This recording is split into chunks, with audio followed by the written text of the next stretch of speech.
जैसा बंधन बैंक का रिजल्ट आया और स्टॉक 16-17% एक ही दिन में धड़ाम से करके गिर गया, तो अब इसका हम पूरा एनालिसिस करने वाले हैं। और तो जैसे पहले से ही स्टॉक काफ़ी ज़्यादा नीचे पड़ा हुआ है, अब उसके बाद फिर एक नई गिरावट तो ज़्यादा सेंटीमेंट वीक कर देती है स्टॉक की, तो एक वो भी रीज़न है ज़्यादा गिरने का। और दूसरा क्या है ना कि मार्केट तो डाउन आज कुछ ज़्यादा ही है, थोड़ा कॉन्फ्लिक्ट बढ़ता हुआ दिख रहा है और क्रूड ऑयल का प्राइस भी ऊपर जा रहा है, तो नेट ओवरऑल मार्केट में एक बैड सेंटीमेंट है। तो कंडीशन तो ऐसी है कि जिनके अच्छे रिजल्ट भी आ रहे हैं उनको भी कभी कभी पीट दे रहा है मार्केट उठा के कि भाई चलो नीचे तुम भी चलो। तो ऐसी कंडीशन में अगर पूरा रिजल्ट ले आए तो फिर समझ लीजिए कि बस अब यही बुल मार्केट रहता था तो 2% 5% गिरता था स्टॉक, लेकिन ख़राब टाइम है, मार्केट सेंटीमेंट ख़राब है तो कुछ ज़्यादा ही पटक दिया।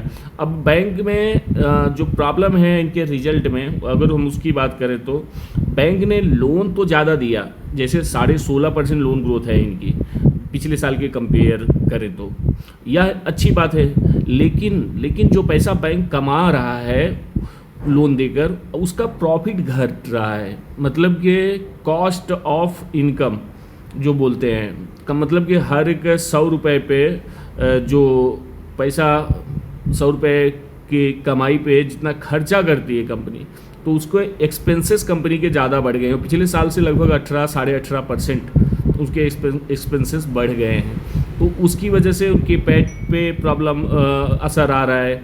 उसके कारण इनका आरओई नीचे जा रहा है, आरओए भी इनका नीचे जा रहा है। तो ये कॉस्ट टू इनकम जो इनका नीचे जा रहा है ना, ये बढ़ रहा है, मतलब इसकी वजह से कुछ ज़्यादा ही बैड सेंटीमेंट है।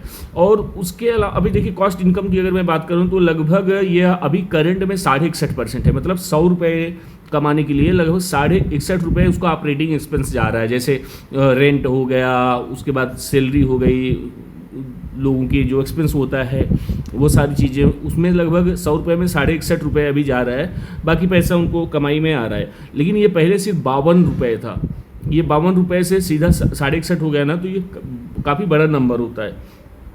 तो ये बोल के समझ लीजिए कि एक रिजल्ट में ये एक सबसे बड़ी प्रॉब्लम आई।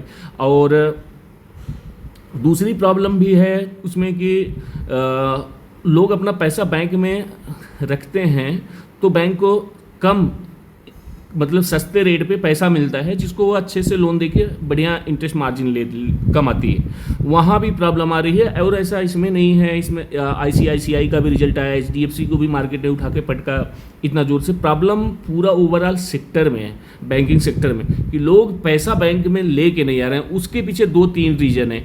पहली प्रॉब्लम तो है कि थोड़ा सा तो लोगों को महंगाई कहीं ना कहीं बढ़ रही है, लोगों को उतनी सैलरी में उनको उतना नहीं आ रहा है, उतने पैसे लोगों के बच नहीं रहे हैं, और काफ़ी लोग अब थोड़ा स्मार्टली इन्वेस्ट ऐसी जगह पे कर रहे हैं कि जहां उनको 4 पैसे ज़्यादा मिले, तो लोग धीरे धीरे समझदार भी हो रहे हैं। तो उसके वही एक रीज़न है कि बैंक में थोड़ी प्रॉब्लम आ रही है ये साइड। तो उनको क्या है ना कि बैंक्स को फिर पैसा, अगर ये पैसा नहीं आया तो फिर उनको लोन लेके लोन देना पड़ेगा, फिर वहाँ पे उनको रेट ज़्यादा पड़ जाता है। लोन लेना है बैंक को तो 7-7.5% 8% पे मिलेगा, और अगर लोगों के पैसे आते हैं तो सेविंग अकाउंट में किसी ने पैसे रखे हैं तो उसको 3-4% ही देना है। चलो फिक्स डिपॉजिट भी कर दिया तो 6-6.5%, तो 1% 1.5% वो मैटर बहुत बड़ा हो जाता है, बहुत पैसा, तो उसकी वजह से भी प्रॉब्लम है। और अब देखेंगे तो कुछ अच्छी बात भी हुई है। बैंक के जो बेकार लोन थे, बैड लोन्स जिन्हें एनपीए कहते हैं, वह अब कम हो रहे हैं। मतलब जो लोग लोन नहीं चुका पा रहे थे उनकी संख्या धीरे धीरे घट रही है। यह एक हेल्थी साइन है बैंक के लिए। तो बैंक की क्वालिटी धीरे धीरे करके सुधर रही है, उनका कैपिटल बेटर हो रहा है। तो ऐसा कुछ नहीं है कि बैंक डूब जाएगी, बैंक धीरे धीरे अपना बुक स्ट्रांग ही कर रही है। अगर एनपीए उनके कम होते हैं तो उनका लोन बुक भी बढ़ रहा है, एनपीए भी कम हो रहा है। हाँ, थोड़ा जो ये कॉस्ट टू इनकम है इसको देखो, अभी देखना पड़ेगा मैनेजमेंट मैंने क्या बोला, क्या आएगा, वो सब चीज़ें अभी आगे देखनी पड़ेंगी। अब मैं इसका एनालिसिस कर लेता हूँ। अगर इसके अगर रेशियोज चेक करते हैं जैसे हम हमेशा स्टॉक्स की करते हैं, तो अब करंट का प्राइस 175 पे आ गया है, 221 और नीचे 134 का लो मारा है। पीई 20 का है, पीई बेसिकली थोड़ा सा हाई तो है। उसके बाद ROE इनका लो ही आ रहा है, तो कुछ अभी ज़्यादा है नहीं। तो सेल्स ग्रोथ भी ठीक ठाक ही है, 3 साल की 10% से 5 साल की 11% से। तो जब से IPO आया ना तभी से स्टॉक चला ही नहीं। तो पेग रेशियो तो ऐसे टाइम पे कुछ खास आने वाला नहीं, इसमें बहुत ज़्यादा देखने की कोई चीज़ दिख नहीं रही है जो मुझे अच्छी लगे या जिस पे मैं बात कर सकूं। रिटर्न ऑन एसेट्स ROA 0.61% है। ये गड़बड़ है कि भी किसी भी NBFC बैंक का जब तक 1 के अबव वो 1% के अबव अगर वो ROA नहीं करेगी तो फिर वो कंसीडर अच्छा किया नहीं जा सकता जब तक। और इनका प्राइस ट्रेंड 5 साल का देखेंगे, 10 साल का ही देख लेते हैं। 18 से है कंपनी, जब से देखो जब से ही लिस्ट हुई वही कहानी है, पैसा बना के नहीं दिया। प्राइस टू अर्निंग के लिहाज से भी EBITDA इधर देखने की कोई ज़रूरत नहीं। तो देखो लिस्ट हुआ था तो 8-9 के बुक वैल्यू पे गया था स्टॉक, लेकिन उसके बाद बेचते बेचते कितना सस्ता हो गया है, लगभग 1 के बुक वैल्यू पे आ गया है। पुरानी वैल्यू को सिर्फ पहुंचने के लिए इसको 9 गुना यहाँ से होना पड़ेगा। अब प्राइस के हिसाब से नहीं मैं बोल रहा हूँ, मैं वैल्यू के हिसाब से।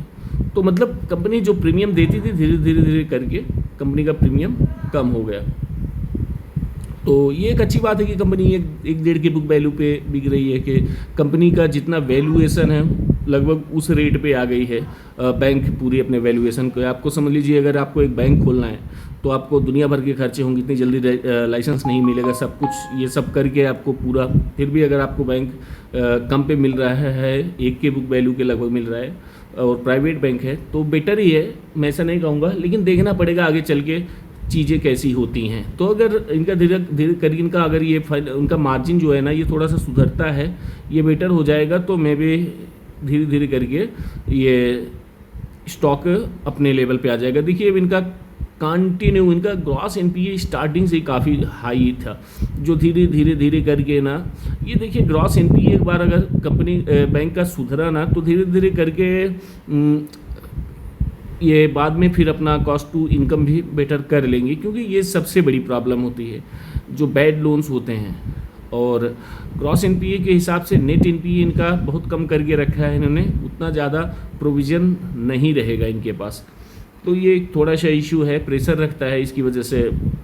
जब 3% बुक का मतलब क्या होता है कि कंपनी अपने पास 100 रुपये की इक्विटी है तो वो 500 रुपये 600 रुपये लोन लेके रखती है, और वो 600 रुपये की लाइबिलिटी जो कंपनी है प्लस अपना 100 रुपये की इक्विटी, 700 रुपये पूरा लोन दिया। अब 700 रुपये पे पूरा अगर 3%, अभी तो कम आ गया है, ये पहले 7%, 6-7%, 7.5% तक था, तो 7% का मतलब हो गया कि 7-7 लगभग 50% तो कंपनी की जितनी इक्विटी है उतना रिस्क पे है। तो वो चीज़ें अब धीरे धीरे करके सुधर रही है। तो ये मैं इतना ही कहूँगा कि ये जो गिरावट आई है ये कोई ऐसा नहीं है कि सिर्फ ये एक बैंक में आई है, ऐसी प्रॉब्लम लगभग सब बैंक्स में है 19-20 करके।